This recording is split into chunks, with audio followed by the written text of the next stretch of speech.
どうも小屋です。僕は今新幹線で長野に来ています。今日はこれから人生で初めて白馬村に行きます。雄大な自然に抱かれた日本有数のマウンテンリゾート白馬村。大自然の絶景を眺めながら静かな里山を巡る旅の中で温泉と美食を堪能する旅へ行ってみましょう。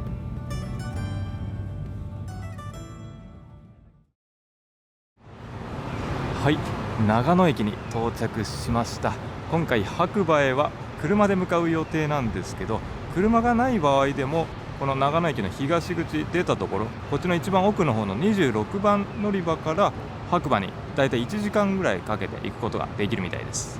冬の時期はスキー客が多いと思うんで車の利用が多いとは思うんですけど、バスも出てるので安心です。はい、で今白馬に向かってます。綺麗に今目の前に山が見えてますね。で途中で信州新町っていうところも通るんで、以前来たことがあってジンギスカンで有名なところですね。なんで、時間帯によってはその信州新町でジンギスカン食べて白馬に向かうとかでもいいですよね。で今回はジンギスカンは帰りに食べようと思ってます。さあ白馬村に入ってきました。この村の周囲は360度雄大な山々が取り囲んでいるんですよね。ここまで大きな山々に取り囲まれた盆地っていうのは他にはなかなかない光景なんでワクワクしてきますね。さすが日本アルプスです。はい、白馬到着して今もうすぐ12時になるところなんで、まずはランチいただきます。白馬の中でも人気の蕎麦屋さんに来てみました。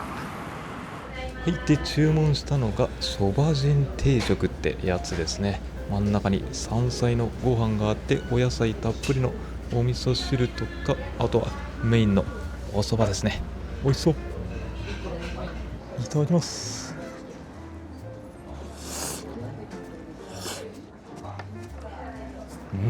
みずみずしくて美味しいですね。で蕎麦の風味もしっかり漂ってきて二八に近い感じでも完全につるっと喉越しがいいっていうよりはちょっと歯切りが良くて蕎麦の風味もしっかりですね。いやうまいっすね。やっぱこの山あいでお水が美味しい長野だから蕎麦は間違いない。そしてご飯もうまっ。中に山菜、きのことか人参、あとはこのさつまいもでちょっと甘みがあるのがいいですね。だしもほんのり効いてて優しい味わい。これもうまい。いや山菜の漬物がめっちゃうまいわ。さすが長野だ。これこそ。いやこれクオリティ高いわ。やっぱ長野もご飯美味しいっすね。山の幸をふんだんに使った。はい、ご飯食べてこれから観光に出かけますが、今信号停車中で目の前白馬駅っていうのが見えてますね。これが新宿から特急あずさで1日多分1本ぐらい、本数が少ないんですけどね、直通で電車で東京から白馬に来ることもできるみたいですね。今目の前バスがいますけどね、バスはもうこの冬の時期は何本も長野駅往復出てます。バスの方が時間の融通は効きますね。だからはい、で今から白馬マウンテンハーバーってところに向かってるんですけど、リフトで上に登っていい景色望める場所ですね。目の前にゴンドラがこっからでもよく見えてますね。でスキー場もこの辺だけでも10カ所ぐらいあるらしくて、1日共通券を買えばそれで使い放題というところでね、やっぱりスキースノボー好きにはたまんない場所なんですね。ここは雪質もいいし。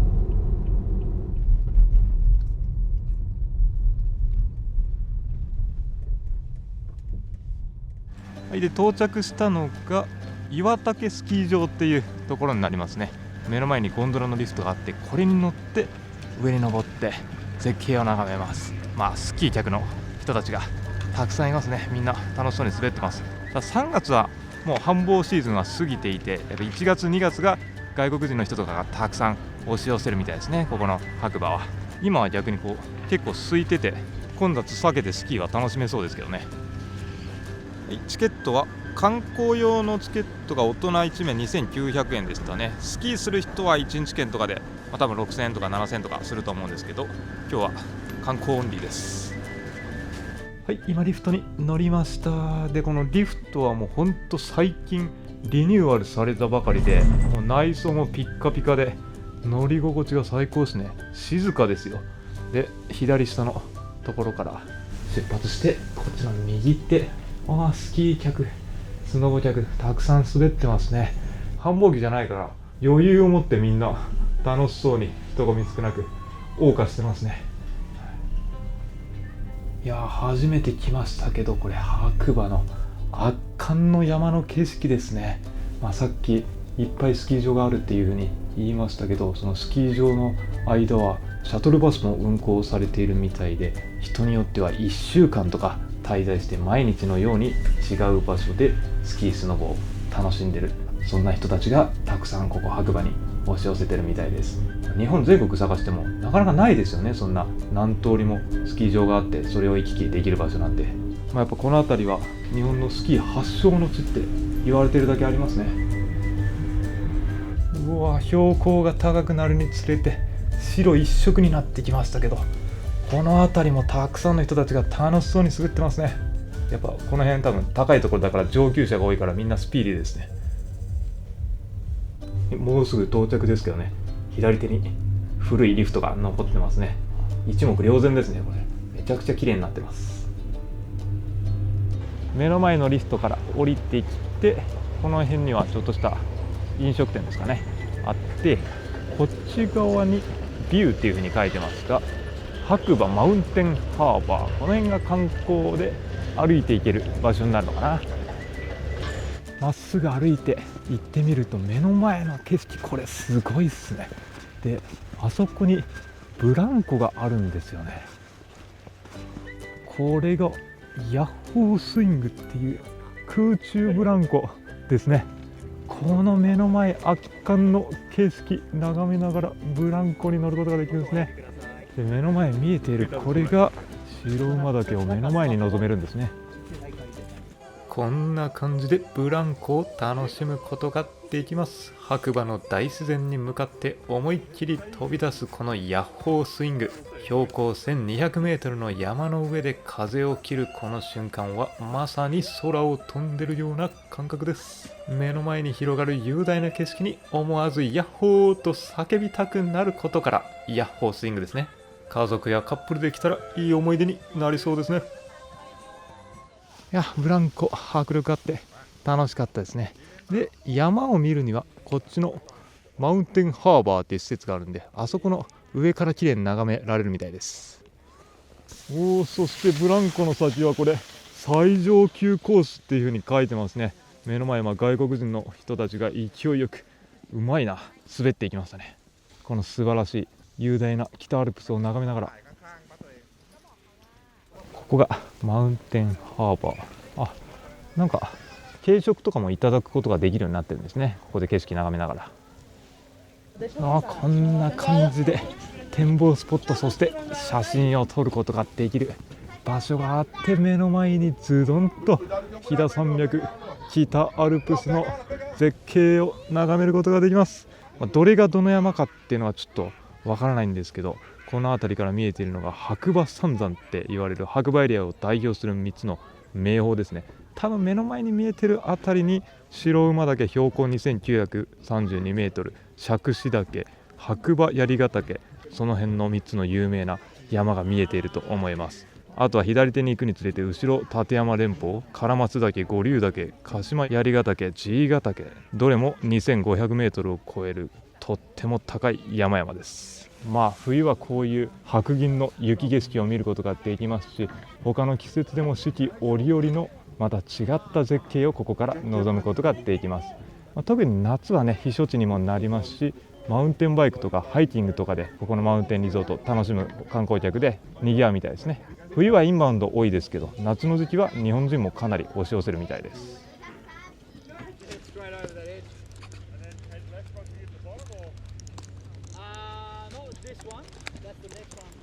はい、でスキー場から降りてきて次のスポットに行く途中に白馬大橋という橋があるんですけど、こっち右手を見るとこの素晴らしい絶景です。これは白馬を代表する一つの景色で、白馬を紹介するガイドブックとか雑誌とかでもよく出てくる光景ですね。目の前には大きな川が流れていて、これが松川という川ですね。ただ雪でこんなにたくさん埋め尽くされているのも幻想的で素敵な景観です。川自体もねこんな感じで目の前綺麗に流れていて、そしてさらに奥に見えるのがさっき上から眺めていた白馬岳を中心とする飛騨山脈北アルプス、ここからも綺麗に見えてます。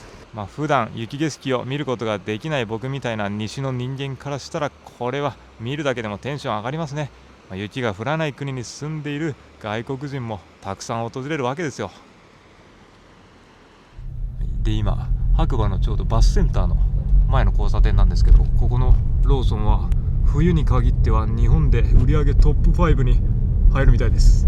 それぐらいにぎわうんですね、冬は。はい、じゃあちょっとコーヒータイムといきましょうかね。ここに目の前見えてるのがスノーピークが作った建物ですかね。スターバックスが中にあって、ここのスターバックスが有名な旅館巡りでもよく出てきますけど、隈研吾さん設計のスターバックスみたいです。右の方木の板が見えてますけどね。冬がたくさん観光客来るんですけど、それ以外の時期は比較的落ち着くというところで、カフェもそんなにたくさんあるわけではないんで、貴重なスターバックスでございます。で中入ってきたら、今日はスノーピークは定休日でしたね。でウィンタースポーツグッズでなんか足りないものとか買い足したいものがあったらここで買えるってことですね。こんな感じで隈研吾さんらしい木材をふんだんに用いたアーティスティックなデザインになってますね。テラス席でたくさんの人たちくつろいでるのが見えてますけど、でこの辺はちょっとした広場みたいになっててね、犬の散歩してる人もいまして、で正面にはさっき見ていた北アルプス眺めながらゆっくりくつろげます。やっぱ景色最高ですね。さっきの山も見えてますし、奥の方に長野オリンピックのスキーのジャンプ台も見えてるんですよね。今回初めて白馬に来たんですけど、想像以上のこの規模でびっくりしてますね。みんなスキー楽しそうにしてる姿見て、やっぱり冬だったら絶対ここスキーして体動かして楽しく過ごして、ちょっと疲れてこの後温泉とかね、夜ご飯今日焼肉なんですけど食べたいですね。次来る時はそのコースで絶対行こうと思います、白馬に。チャイティーラテ、いやーいいですね。寒い時期に最近ハマってます。スタバチャイティーラテ美味しい。これも最近ハマってるやつですね。あんバター抹茶パンめっちゃうまいこれ。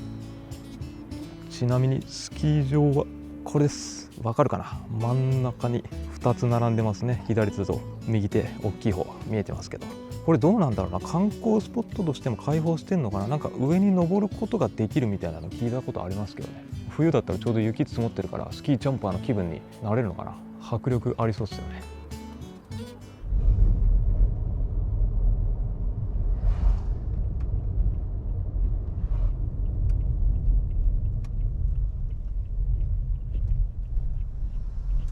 はい、で今日泊まるお宿の近くまでやってきました。ここから徒歩で行けるぐらいの距離感なんですけど、一回道の駅に立ち寄ってみました。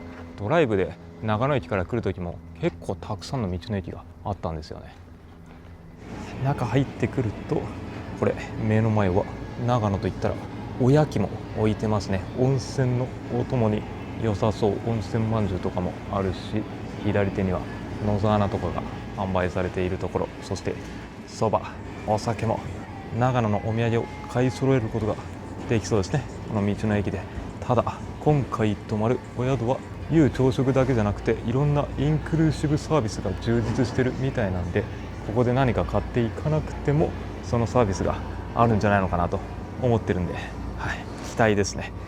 そういうのがないところに泊まる場合は、お宿でゆっくり長野の名物を食べることもできるんで、買い足して、お土産も含めてね、道の駅本当にたくさんあったんで、道の駅巡りも面白そうですね。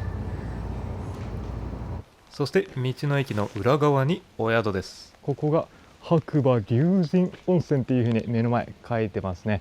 でこの辺りの白馬は温泉街みたいなところはないんですけど、こんな感じでポツンポツンと温泉が湧き出ていて、日帰り入浴であったり、ここの旅館水のように旅館として運営している場所がある、そんな感じですね。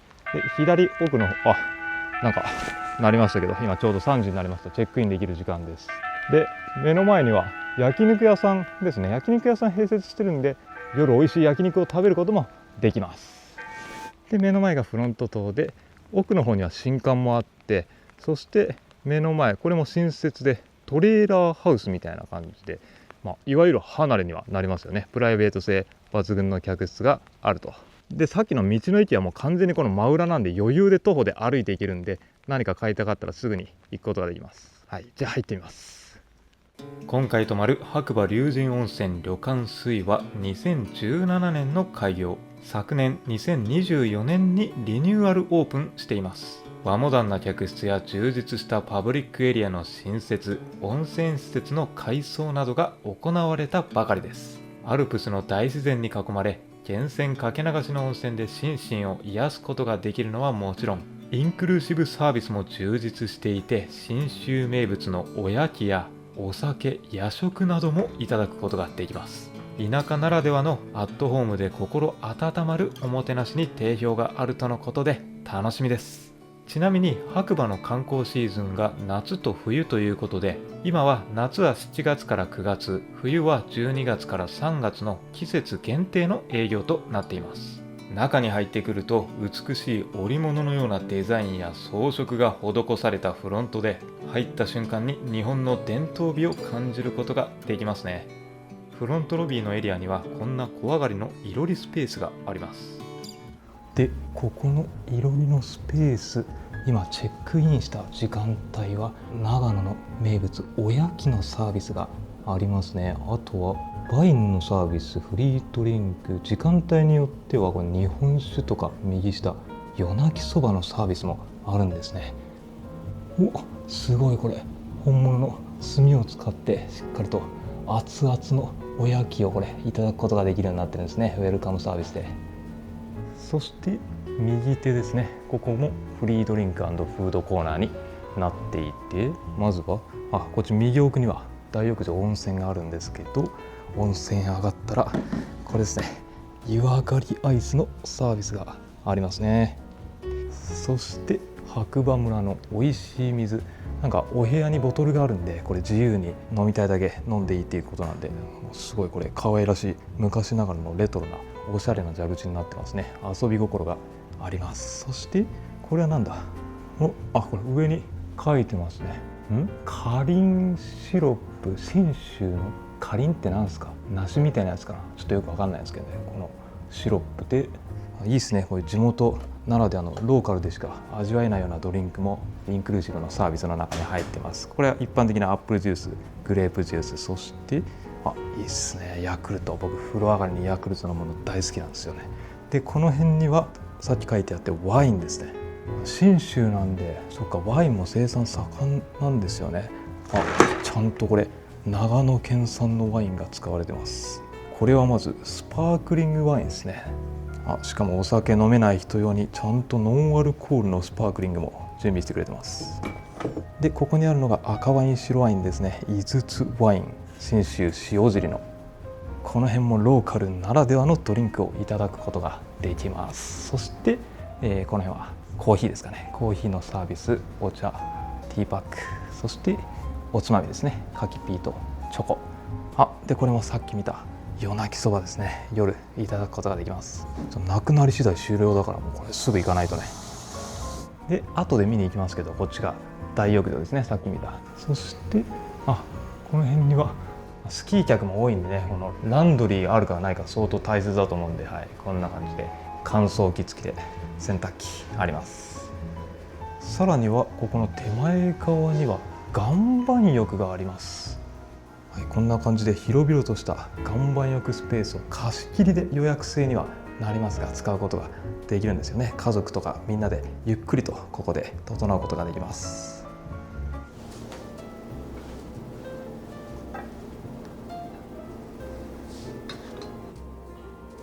長野名物のおやきですね。まずはこれ野菜いただきます。違う、今食べたの間違えました。僕リンゴでした。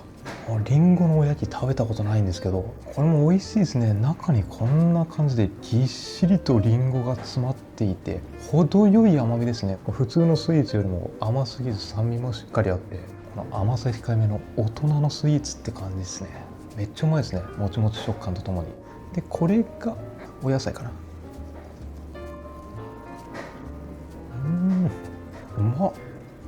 めっちゃうまいな。これさっきも蕎麦屋でね、野沢菜やっぱ長野美味しいなって言った通り、お野菜が本当に美味しいんですけど、これ中にお味噌が入ってますね。なんで野菜の風味とともに上品な甘さも味わうことができて、一緒に、そしてこのもちもち食感、具材もぎっしり詰まってて、めっちゃクオリティ高いですね。これうまい。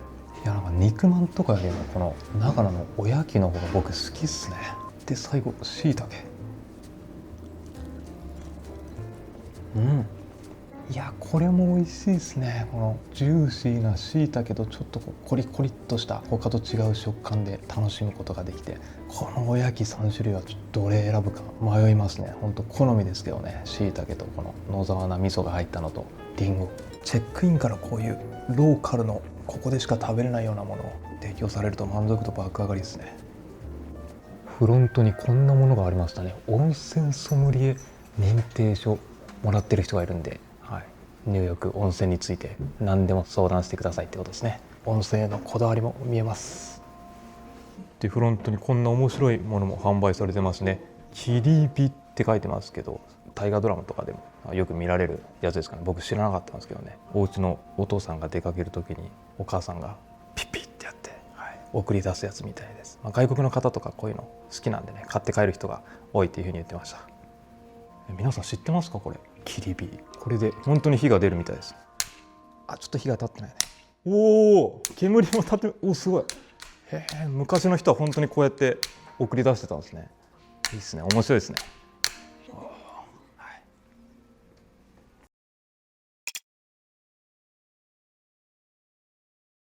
はい、チェックインしたんで客室向かいます。で今回は新館に泊まるので一回外に出てきて、ここの通路から新館に向かいますけど、これ右手に見えている雪がとんでもないですね。もうあれ屋根から下の方までビヨーンって伸びてきてて、この辺に詰まってる雪の塊が、最近ね知床行ったんですけども、流氷みたいなこの大迫力の雪ですよ。いや、今年は結構冬は雪がっつり降ったみたいで、もう雪かきが本当大変だったっていう風にね嘆いてはいましたね、この辺のスタッフの方々は。で観光客からしたらこの雪を見にやってきてるっていう人も多いでしょうから、やっぱ見たら興奮しますよね。そしてここが新館です。入り口こんな感じで、ここで靴を脱いで、いいですね、畳のいい香りが漂ってきます。やっぱりリニューアルされたばかりなんでとっても綺麗ですね。モダンな作りで、天井を見上げてもちょっと湾曲した木の格子ですね。で新館入ったところに新館宿泊者限定のフリードリンク&スナックコーナーがあるんですよね。もちろんロビーラウンジのドリンクスナックもいただくことができるんですけど、この辺は柿ピーにチョコレートですかね。あとは下には冷蔵庫があって、コーラ焼くソフトドリンクに、下にはお酒類も並んでますね。お部屋の近くにあるんで、自分の部屋の冷蔵庫みたいに24時間使えるのはいいですね。そして客室に向かっていきますが、今回泊まるお部屋はここのお宿の中でも唯一室内に天然温泉がついているお部屋です。ここの秋雨108号室ですね。はい、ではルームツアー行きます。オープン。まず入って左手寝室リビングのエリアですね。わあ、目の前すごい景色が見えていますけどね、後でちょっとじっくり見せますが、まずは左手、ここにベッドが3台並んでいますね。で天井がこれかなり高さがあるんで、開放的で広々とした空間になってますね。このベッドボードのところには和を連想させる置物がたくさんありますけど、でここがちょっと小上がりになってるんですね。ただマットレスはこんな感じで、とっても太いやつが使われてるんでね、寝心地はかなり良さそうで、リニューアルしたばかりっていうことなんで、両サイドにコンセントとか電源のスイッチもちゃんとついてて、使い勝手はめっちゃ良さそうです。そしてベッド際にはこんな大の字でくつろぐことができるデイベッドが置かれてます。はい、僕にとってホテルステイでも必須です。このベッド際のデイベッドで、ここでだらっと横になりながら、目の前に広がるこの広大な白馬の大地を眺めることができます。いや、1階のお部屋なのにこんなに見晴らしがいいって素晴らしいですね。今までなかなか経験したことないですよ。本当に目の前遮るものが一切なく、この高原、そして周りの雄大な山々の景色を眺めることができます。いや、今までにあまり味わったことがないこの非日常空間ですね。はい、そしてエアコンがここ上についてて、この辺りがちょっとしたミニバーのスペースになってますね。見てみるとこれカリタのコーヒーミルがあるということは、コーヒー豆からコーヒーを作ることができますね。これは嬉しいですね、僕みたいなコーヒー好きにとっては。で、消臭ミスト、ティッシュがあって、下は開けてみると、ここには缶の中にこんな感じでお茶のパックが入ってます。で、左手には電子ケトルがあって、この下が冷蔵庫で、ラウンジのスペース、あとは新館は廊下にドリンクたくさんあったんで、冷蔵庫の中はこのお水だけですね。本当にこの高さと大きい窓から入ってくる光のおかげで、お部屋の中が明るく開放的だわ。で、目の前ここに大きなテレビですね、東芝のテレビが置かれていて、そしてここにちゃぶ台のような可愛らしいソファーとミニテーブルがありますけど、これも珍しいですね。なんとインクルーシブサービスで長野県のリンゴをどうぞっていうことでね、丸ごと2つリンゴをいただくこともできるし、これお土産としてどうぞ持ち帰ってもいいですよっていうふうにここに書いてくれますね。で、フルーツナイフもこんな感じで準備してくれてるんで、これは長野県らしいサービスですね。そしてもう一回こっちの玄関のとこ戻ってきて、ここに扉があるんですけど、開けるとこんな感じでクローゼットになってて、下には館内着が準備されてます。これがサムエ形式かな。上とズボンがあって、下にはかなり厚めの雪国なんで羽織物ですね。あとは右手にこんな室内用のスリッパもふかふか置いてました。で、クローゼットの隣に扉があって、この扉の先にトイレですね。そしてもう一個こっち側にある扉の先に水回り、まずは洗面台があって、自然と調和したシンプルな色合いで、この辺が各種アメニティですね。ヘアブラシやボディタオル、ヒゲ剃り、歯ブラシが置かれてます。そして左手の棚にはバスタオルやハンドタオル、各種タオルが置かれてあって、ドライヤーはサロニアのものが置かれてます。そしてお楽しみの客室温泉がこの先ですね。入ったところ、湯船はこれ足を思いっきり伸ばしてくつろぐことができるサイズ感で、右手にはシャワーがついてますね。鏡がこれめっちゃ大きいですね。で、シャワーもこれピカピカですね。アメニティもシャンプー、コンディショナー、ボディーソープ揃ってます。で、内風呂にはなりますが、これ大浴場から温泉を引いてきてるんで、客室でも源泉かけ流しの温泉を楽しむことができて、さらに奥見えてる通り窓がついてるんで、さっき見えていた白馬らしい雄大な大自然、冬だったらこの雪景色を客室温泉に浸かりながら完全プライベートで楽しむことができます。ちょっと小窓がついてるんで風も中に入れられそうですね。はい、では今日はこの目の前の白馬村、信州らしい素晴らしい景色と温泉、そして夜の焼肉、存分に堪能していきたいと思います。で、ここのお宿の料金なんですけど、2名1室2食付きであれば2万円台から宿泊することができますね。最もボトムの客室がその値段で、ここの客室はここのお宿の中でもやっぱ客室の温泉がついてるんでグレードが高いお部屋になってて、ここだと2名1室2食付きで1人当たり4万円台からになりますね。ただサウナや露天風呂もついたいい感じの大浴場あるんで、別にお部屋に温泉なくても全然満足できると思うんで、予算に応じて客室は選ぶことができそうですね。で、今回お宿の方に許可いただいて、他の客室もちょっとだけ見せていただくことになったので、それ見に行って大浴場もどんな感じか見に行ってみましょう。はい、で他の客室を見せていただきます。ここが月空という本館の2階のお部屋ですね。僕が泊まってるお部屋よりはリーズナブルに泊まることができるお部屋になってますが、中入ってくるとやっぱ綺麗ですね。リニューアルされてるんで、これ畳が綺麗に敷き詰められてて、ここで大の字でくつろぐことができます。で、これ上を見上げると竜の提灯がすごいですね。これめちゃくちゃ大きいです。ここまで大きな提灯お部屋にあるの初めて見たかもしれないです。目の前には大きなテレビとこのちっちゃなテーブルは僕の客室と同じ感じですね。でこのお部屋は目の前マットレスとかも置かれてますけど、右ってやっぱベッドがたくさんあるので、ここも4名とかで泊まれるのかな。はい、グループとか家族できたらかなり快適に過ごすことができるんじゃないですかね。広々としてるんで、こっち奥の方には浴衣とか、また冷蔵庫があって、振り返ってみるとクローゼットのようなスペースがこっちの奥にあります。で面白いのが、ここのお部屋はロフトタイプになってるんですよね。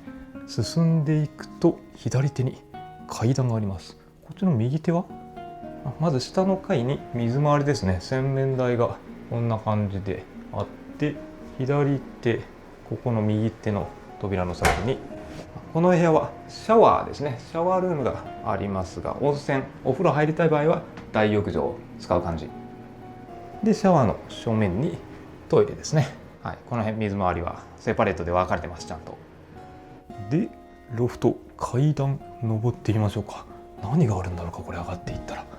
ちょっと薄暗くなりましたが、この結構傾斜が急な階段を登っていくと、おおすごい、このロフトの部分にも綺麗に畳が敷き詰められてますね。ちょっと秘密基地感があって、これ子供とかいたらテンション上がりそうですしね。グループできても上の方がちょっとスペースが広々としてるんで、みんなでワイワイと楽しく過ごすことができそうですね、このお部屋は。廊下も畳になってて、足触りがとってもいいんですよね。天井にもこんな和の飾り物がされてて、もう一個だけ客室見せてもらってます。この悟空っていうところですね。ここも階段があるんで、上にロフトがありますけど、リビングが左手に、間取りがやっぱ違いますね。ちょっとこうコンパクトになりました、この和室のスペースが。そして右手向くと広々と寝室、ベッドルームですね。ここもこの巨大な提灯が、ほんとさっきもそうでしたけど、かなり印象的ですよね。でもこれ天井見上げると、これまた綺麗な和の織物が敷き詰められてますよ。色鮮やかな、見応え抜群ですね。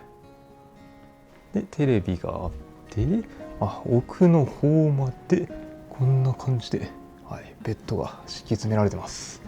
そして右手に、この辺は水回りは似たような感じですかね。洗面台があって、左右にシャワールームとトイレで、階段奥にハンガー、ウォークインクローゼットのようなスペースがあって、上がっていくと、ここはフローリングのスペースかっていうふうに思ったんですけど、こっち側振り返ったところも畳の広大なスペースになってます。ここにもマットレス置いてますね。このお部屋何人まで泊まれるんだろう。ちょっと後で調べてテロップで書いておきますけどね。たくさんの人数で泊まった方が安く泊まることはできるんで、これやっぱグループ旅が楽しそうだな。はい、で次この離れのトレーラーハウスの中も見せていただきます。で中に入ってきて、離れにはなるんですけど、比較的リーズナブルに泊まることができるみたいですね。まず入って、この右手に2段ベッドで寝室のエリアがこんな感じであります。そして奥に行くとリビングスペース、寝室リビングちゃんと分かれてるのいいですね。でやっぱり畳のスペースはかなり広々空間でゆっくりくつろげそうです。振り返ったところの右手下には浴衣セットで、冷蔵庫とかちょっとしたテーブル、鏡があって、目の前にテレビ、そしてこっちの右手が水回りのスペースですかね。目の前に洗面台があって、で左の扉を開けると、ここがシャワースペース、温泉付きのお部屋以外は基本的に大浴場に入る感じですね。で洗面台の右手にトイレがあって、こっち側ですね、左手、ここにも扉があるんですよね。開けてみると、なんかベランダのようなプライベート空間がこんな感じで贅沢に広がってますね。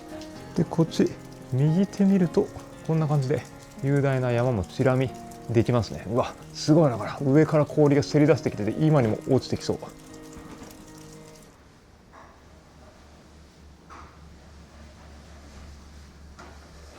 はい、温泉大浴場やってきました。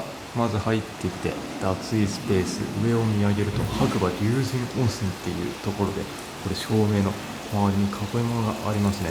丸い照明が絵とうまい具合に調和してるような感じがします。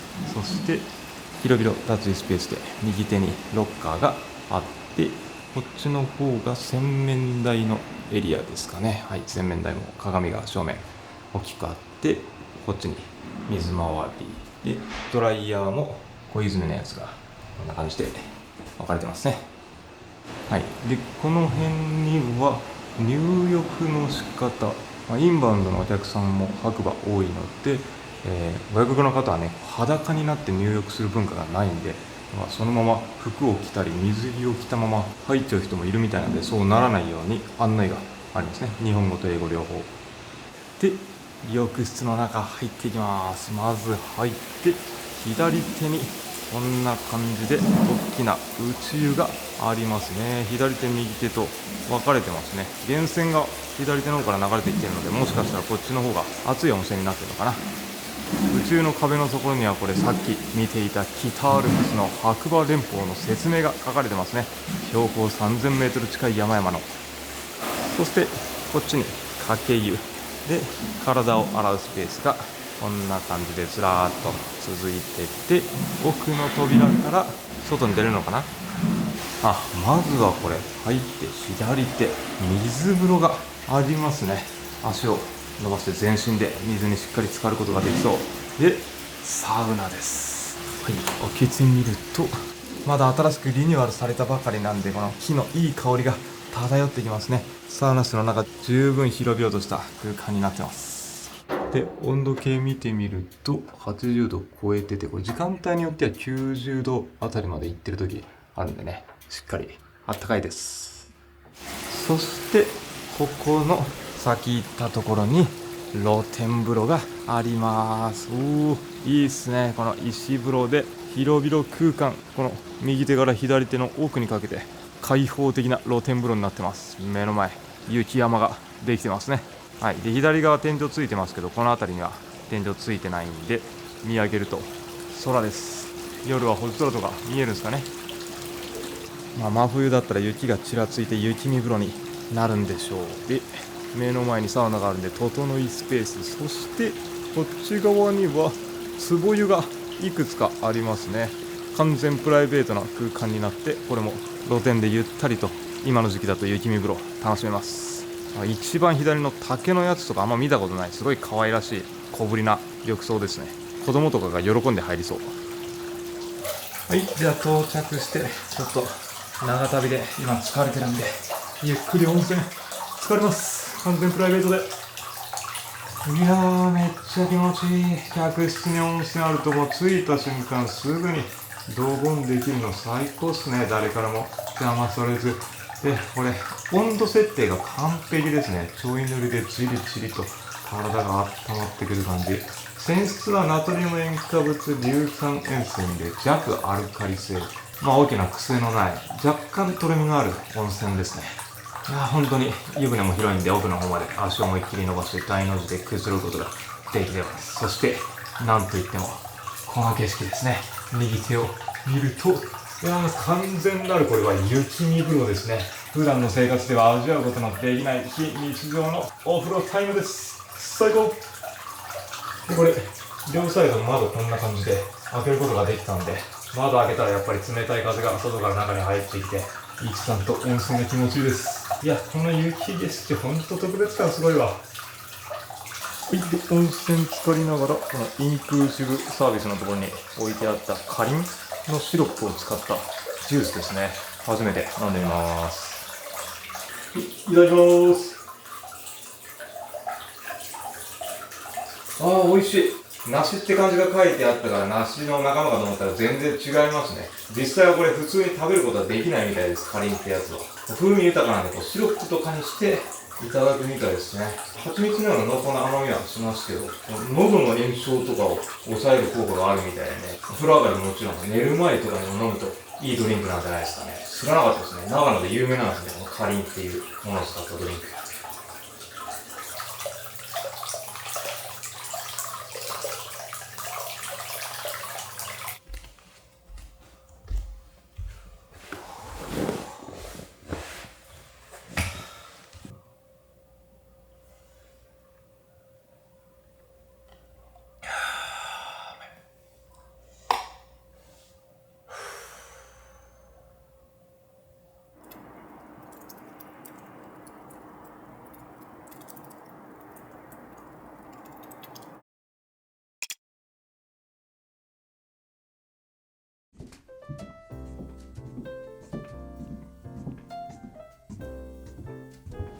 で夕食はこのロビーの奥の方に進んでいったところ、レストランって書いてますけど、入ってくる時に見た焼肉屋さんで焼肉ディナーです。はい、そして焼肉のコースがやってきました。まず左下に塩タン、そしてハラミ、上ロース、ポーク、お野菜とソーセージにプレミアム牛ロース、霜の降り方がすごい。そしてこの右下にはちょっと光で反射してますけどね、アルプス牛サーロインっていう風に書いてます。はい、地元信州のお肉というところで、ちょっとこれ薄切りになってるんで、この奥にある醤油と卵かな、すき焼き風にして食べてくださいっていう風に言ってました。いやー、見た感じ肉質がめっちゃ良さそうですね。美味しそう。そして焼肉のコースにもかかわらず、なんと真ん中お寿司まで出てきましたよ。これしかも6貫もで、この辺りはキムチにナムルでチョレギサラダですかね。あとは一番右、枝豆。いいよ、豪華ラインナップ。これが1人前の量ですね。あとは焼肉コース以外にもしゃぶしゃぶコースとすき焼き風肉鍋コースってやつもあるみたいです。で、あとはご飯とスープももちろんついてきます。ちなみにドリンクは QR コードで読み込んで注文できるようになってて、この辺ビールとかシャンディガフで、下の方にもあって、これが焼酎とかボトルワイン、そして日本酒ですね。インクルーシブでも日本酒は夜の時間帯はサービスはありますけど、こんな感じでチューハイ、ウーロン茶、下の方はソフトドリンクですね。はい、並んでます。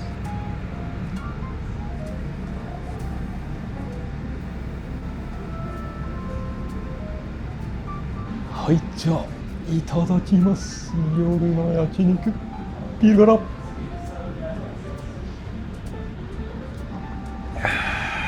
最高ですね。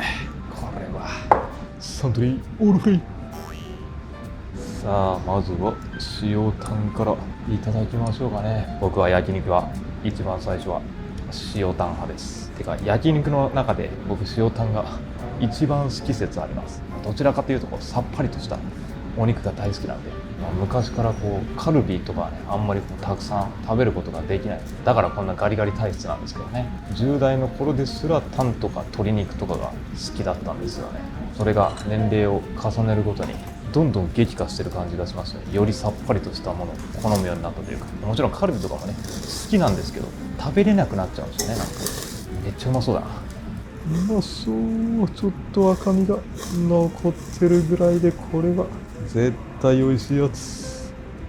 はい、いただきます。塩タン、レモンにつけて。い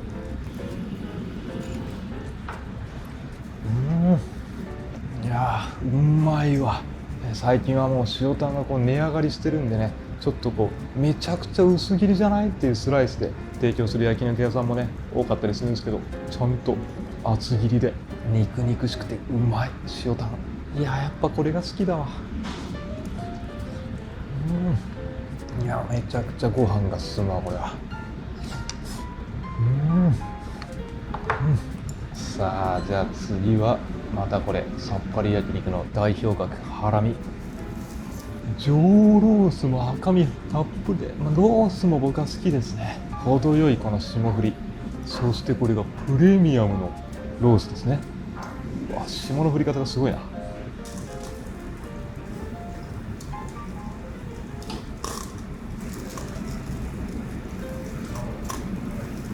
めっちゃいいこの網目がついた焼き方、ちょっと焦げてる感じ、絶対うまいやつ。さあ、ハラミいただきます。タレにつけて。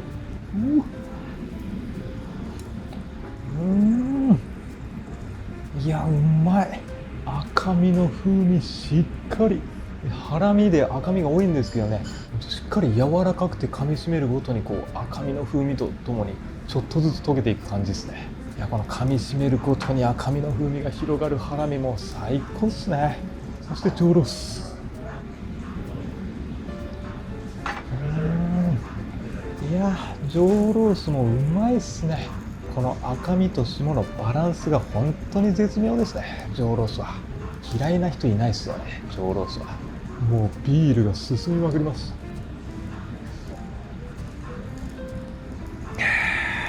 いや、一気に飲んじゃいましたね、美味しすぎて。そしてプレミアム牛ロースいっちゃいます。めっちゃ厚切り。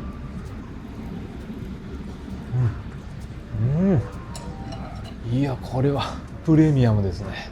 あんなに厚みがあったのに、他のお肉よりもあっという間にとろけて口からなくなっちゃいました。トロットロですね。もう霜が降りまくってます。これは。いや、うまい。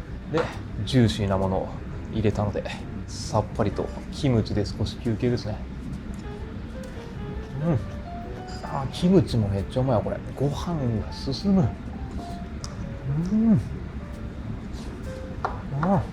まっ。いや、これはうめえわ。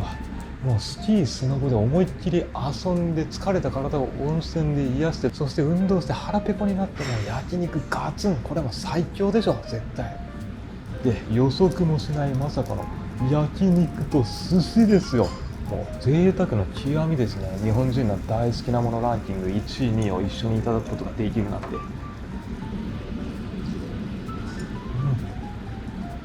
さっきのはサーモン、これはホタテ。いや、これはちょっと日本酒がいるな。で、おすすめの日本酒ということで、この白馬錦の生を注文してみました。よし。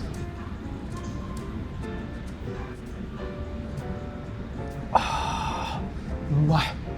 これはフルーティーで軽やかな味わいで、そんな中でもしっかりとした日本酒のうまみが凝縮されてる感じですね。これはめちゃくちゃ飲みやすいからね、飲みすぎ注意のやつですね。いや、これ気に入りましたね。白馬錦の生美味しい。飲みすぎ注意って言ってるそばから美味しいんで、もう一杯ついちゃいました。いやー、最高。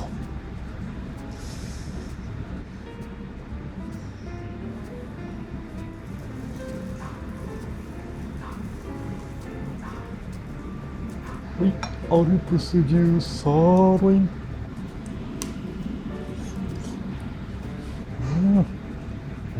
薄切りだけど牛の旨味しっかりで香ばしさもあって、でちょっとこう甘口の醤油に卵の濃厚さが加わって、また味の変化を楽しめて、これはこれでいいですね。ビールもいいけど、これすき焼き風だからまた日本酒でも美味しいと思うわ。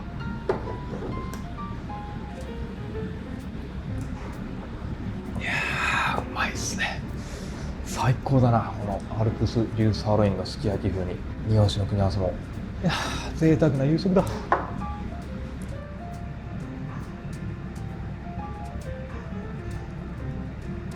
や、久しぶりにこんな焼きマシュマロ食べたんですけど、やっぱ美味しいですね。これしっかり甘みがある中に、この香ばしく苦みを発するこの焦げ目がたまんないですね。旅をしてるとね、こういう風になんか昔食べたけど、そういえばこれ美味しかったなっていうのを思い起こさせてくれる瞬間ね、こういうのもいいですよね。いやー、でもお肉ね、これで足りるのかなっていう風に最初見た時思ったんですけどね、全然足りましたね。今お腹パンパンになってきました。で、今7時半ぐらいで、この後お部屋でゆっくりして、また9時頃になったらね、ちょっと小腹が空くと思うんで、夜泣きそばもめっちゃ楽しみ。はい、そして時間が9時になったので、これから夜泣きそばをいただこうと思います。手前側にはフリーの酒もありますね。こんな感じで白馬錦、これですね。夜泣きそば、焼肉いっぱい食べれるかちょっと不安だったんですけど、こんな感じで小ぶりのサイズだから、これはいいですね。食べやすい。だしを入れて、せっかくなら白馬錦も、さっきのは生だったんで、これは普通の違うやつだと思うんですけどね。ちょっと小腹が空いてきましたね。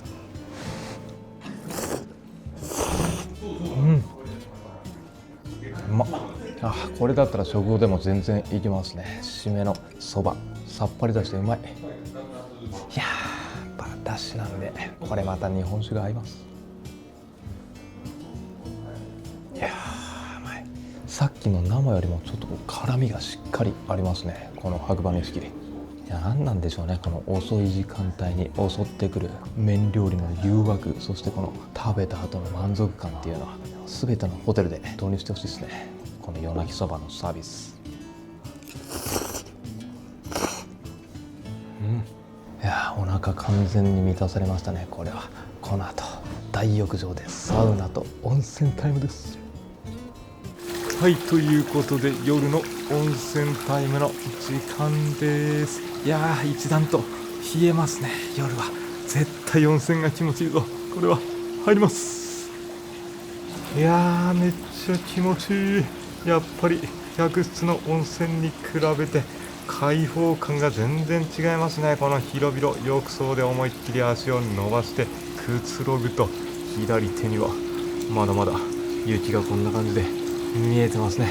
いや、完全露天風呂だとやっぱりこれ上から冷たい風が吹いてきて、もう温泉が身に染みる。最高、めっちゃ気持ちいい。で、ここの温泉はただ温泉に浸かるだけじゃなくて、なんとロビーにあるドリンクを自由に持ち込んでいいんですね。こんなサービス他のお宿で見たことがないです。今の時間帯はせっかくこの日本酒のサービスがあるんで、雪見酒をいただくことができるのが一つ醍醐味です。はい、いただきます。いや、雪見酒なんて今までしたことがないかもしれないですね。九州で温泉入りながら飲んだことありますけど、雪はないんでね、これは確実だ。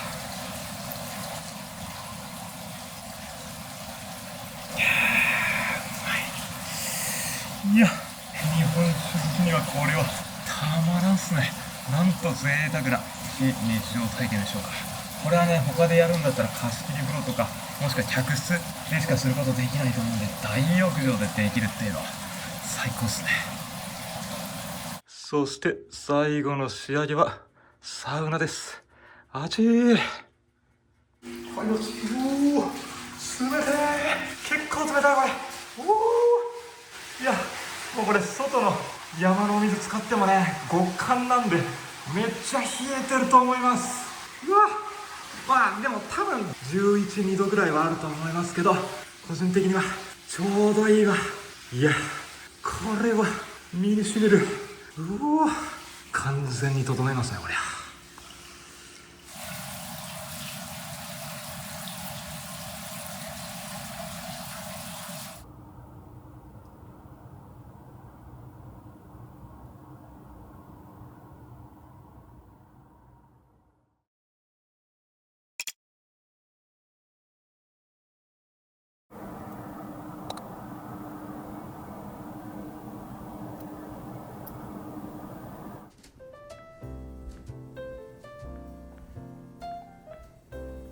はい、朝食は昨日の夕食と同じ会場でこんな感じでビュッフェが並んでますね。まずは手前側からサラダが各種あって、ドレッシング、そしてシリアル、フルーツですね。で、奥には温菜で長野県産のお野菜の天ぷらですね。これとんでもない具材の数ですね。朝からこんな豪華な天ぷらあんま見たことないですね。で、この辺には焼き魚、卵焼き、焼き鳥、あとはソーセージ、ベーコン、スクランブルエッグ、これ焼きそばですね。あとハッシュポテトとか玉ねぎのリングかな、あれは。で、これも珍しいですね。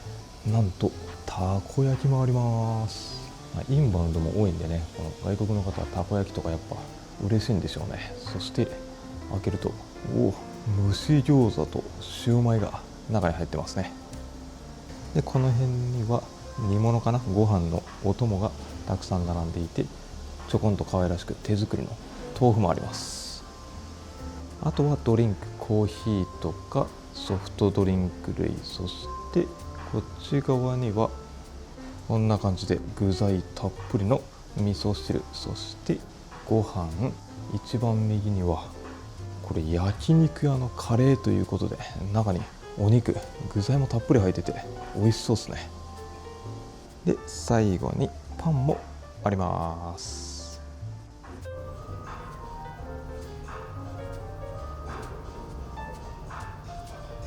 よし、じゃあ長野県産のお野菜天ぷら。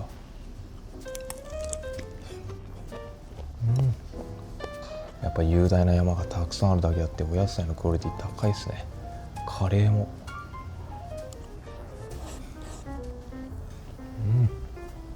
いや、焼肉屋のカレーってことでね、朝から贅沢にお肉がしっかり入ってますね。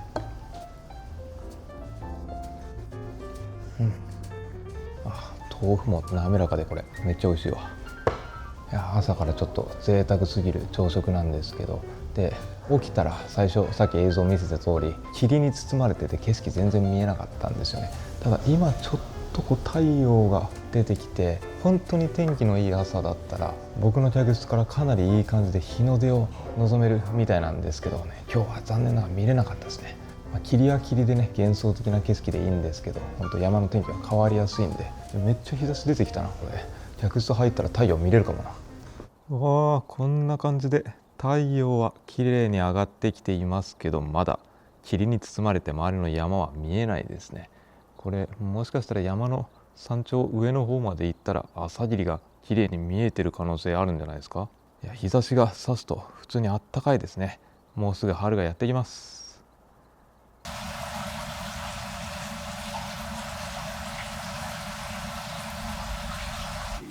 ありがとうございました。ありがとうございます。じゃあ切り火させていただきます。あ、右肩よろしいですか。はい。失礼いたします。はい。こんな感じでやるんですね。そうですね。肩にやるものですか。右肩がいいって言われてます。縁起がこれで良くなるということで、これからの旅がまたいいものになります。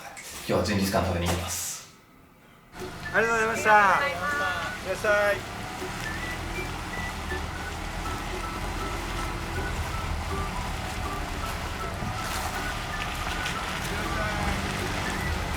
はい、でお宿から本当にもうすぐ近く、一番近いスキー場がこの目の前にある五竜スキー場っていうところですね。でここはもちろんゲレンデも立派なものがあるんですけど、左手にエスカルプラザっていう複合施設があって、この中結構ウィンタースポーツのショップであったりレストラン、カフェとかが充実してたんで、かなり快適にスキースノボ楽しめそうですね。はい、で白馬出発して信州新町までやってきました。だいたい白馬から30分ぐらいですかね。もうすぐジンギスカンのお店に着きます。一気に雪がなくなりましたね。見てわかる通り。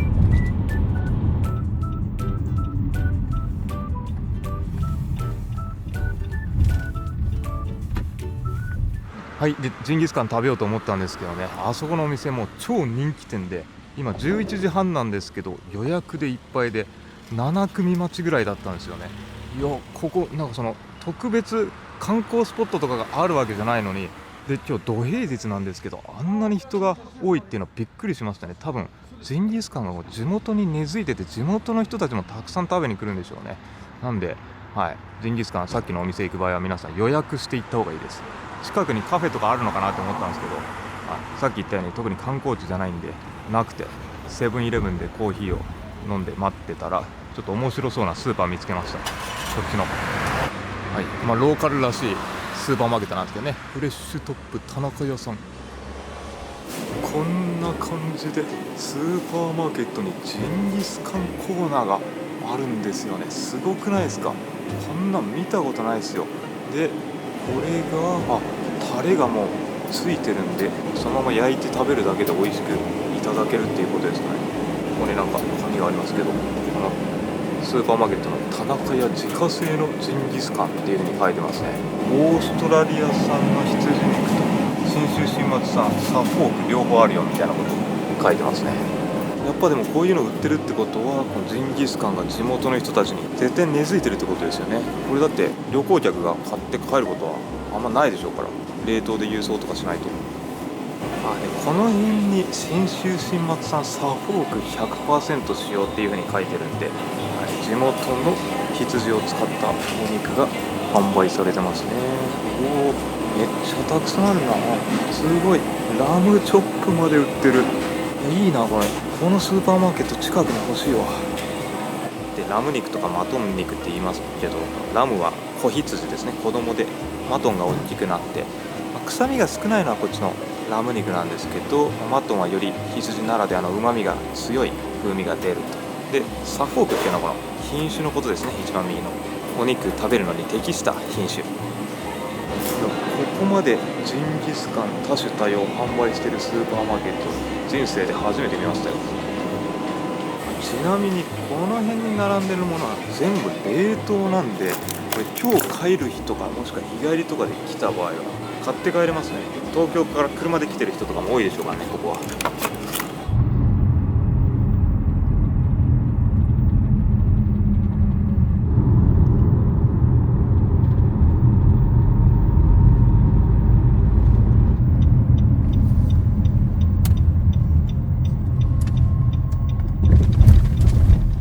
はい、戻ってきました。大人気のジンギスカン店、武蔵屋さんですね。で、帰ってきたらもうすぐですよって言ってくれました。いや、ローカルの面白いスーパーも見れてちょうどよかったわ。さあ、呼ばれたんで行きます。でね、昨日まで実はこれ定休日だったんですよ。危なかったですね。今日13日なんでラッキー。はい、でメニューがまずこの左手が定番の味っていうことで、これいきましょうか。サフォークのラムと、これがマトン、あとはラムチョップとかもありますね。で下にはこれは量が多めな感じで、盛り合わせもありますね。ハーフハーフ、野菜で、ジンギスカン屋さんですけど一応牛も揃ってますね、各種。こっちの方にはライスとかスープ類、サラダ、キムチで、ランチだったらこの定食みたいなやつもありますね。お得なんでしょうかね、こっちが。はい、裏面にもこんな感じで。スーパーもありましたけど、このお店だとお持ち帰り商品ということで、多分冷凍で準備してくれるんでしょうね。はい、で注文したのがこのハーフ&ハーフですね。左がラムで右がマトン、そしてラムチョップです。うまそう。ちなみに野菜の盛り合わせめっちゃ量多いです。これ本当に盛り盛り、すごいな。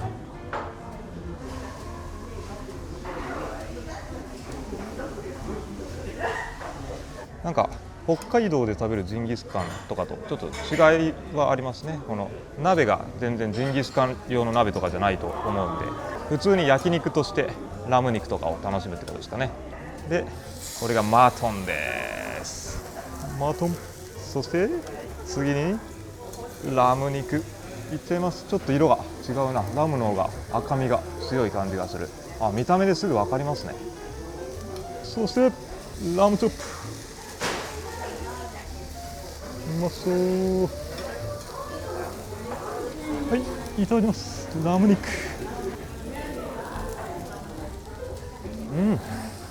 うまい。臭みが全然ないわ。さすがラム肉ですね。今の時期は外国産、多分オーストラリアかどっかのお肉を使ってるっていうふうに言いましたけどね、それでも鮮度保ってるんでしょうね。美味しい。でこれがマトン。マトンはやっぱり全然違いますね。ちょっとこう羊らしい獣の独特な臭みがあって、羊肉だなって感じがします。2つの味の違い楽しめますね。どっちが好きか結構好み分かれると思うんですけど、僕はやっぱ臭みがないラム肉の鮮度の高いやつが好きっすね。いやなかなかやっぱ北国じゃなかったらジンギスカン食べれないんでね、こうやって気軽に食べられるお店があるのは嬉しい。これはビールが進みます。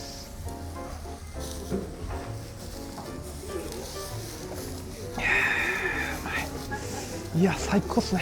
そういえば昨日も焼肉食べたばっかりなんですけどね。でもまた違うこのラム肉はなかなか食べられないんで、ジンギスカンというなんと贅沢な上質な牛肉と上質な羊肉、ラム肉両方食べられる旅です。最高っすね。うおー、ラムチョップもいい感じで焼けてきてます。焦げ目が美しい。ちょっと赤みのある感じもいいっすね。これも絶対うまい。さあ焼き上がりました。ラムチョップいい感じで焦げ目ついてます。うまっ。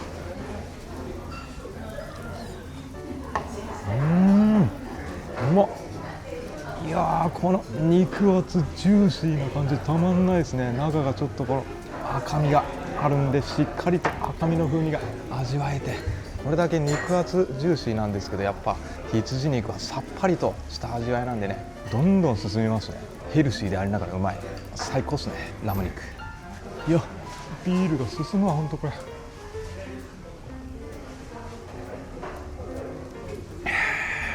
あっという間になくなっちゃいました。うまい。